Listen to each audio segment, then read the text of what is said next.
Dozens of inmates in Texas prisons have been staging a hunger strike for more than a week. John Yang has the details on their demands. Jeff, the prisoners want a change in the way that Texas prison officials use indefinite solitary confinement. Right now, about 3,100 prisoners are being held in solitary, and hundreds of them have been held that way for more than a decade. Paul Flav is a reporter for Texas Public Radio.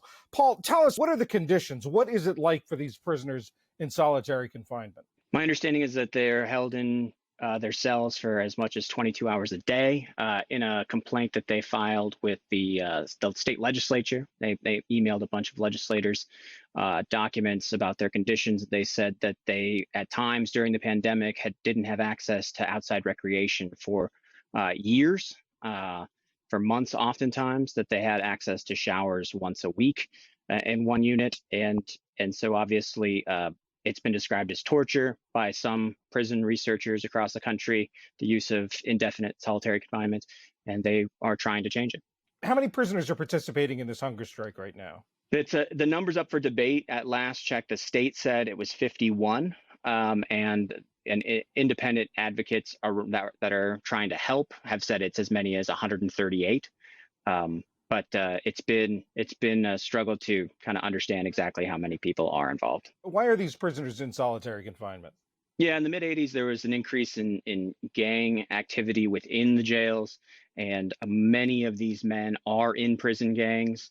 And along with the increase in prison gangs, there was just an incredible explosion in violence. And so they created this system of administrative segregation. Many prison systems across the country did, to quell that violence. And as one prison researcher here in Texas said, in doing so, they did, bring some modicum of safety to the rest of the inmates, but they created a system that really does at times torture these other inmates. They're in solitary confinement simply because they belong to a gang, or are they also there because of things they've done, because of behavior? Yeah, there is a number of them that are in there because of disciplinary infractions, that they have a history of assaults or have a current case against them within the system of violence. There are others that are considered a high risk of fleeing, of escape, and those folks are kept in there as well. But my understanding is most of them are part of this STG, or security threat group,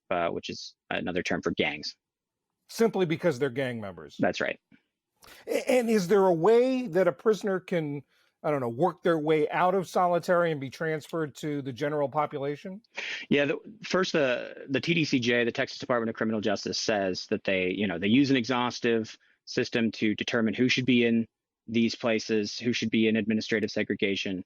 And they say that they they periodically review those cases.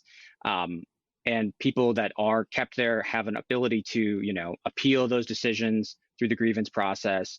But in terms of gang members, there's oftentimes programs that are, one is called the GRAD program, which is a renouncement and denouncement program. Basically, they have to leave the gang and inform on the gang oftentimes to be able to exit the gang, or exit solitary confinement.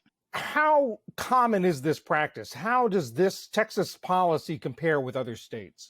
Yeah, Texas is one of just a handful of states that still utilize status-based administrative segregation. They're one of the leading proponents of it, and it is, far more severe than in other states.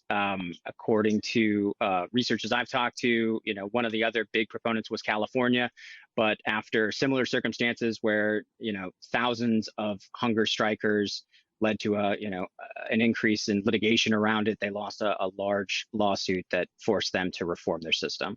What are the demands here that these striking prisoners are making?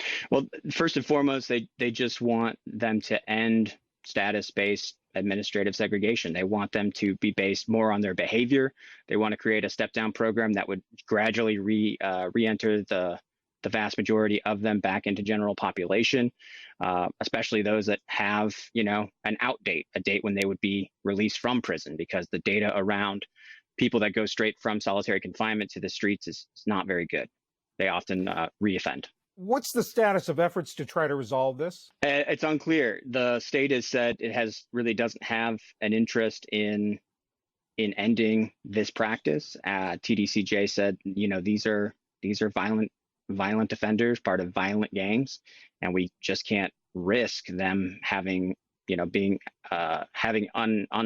unrestricted access to recruit within their prisons. Paul Flav of Texas Public Radio, thank you very much. Thank you.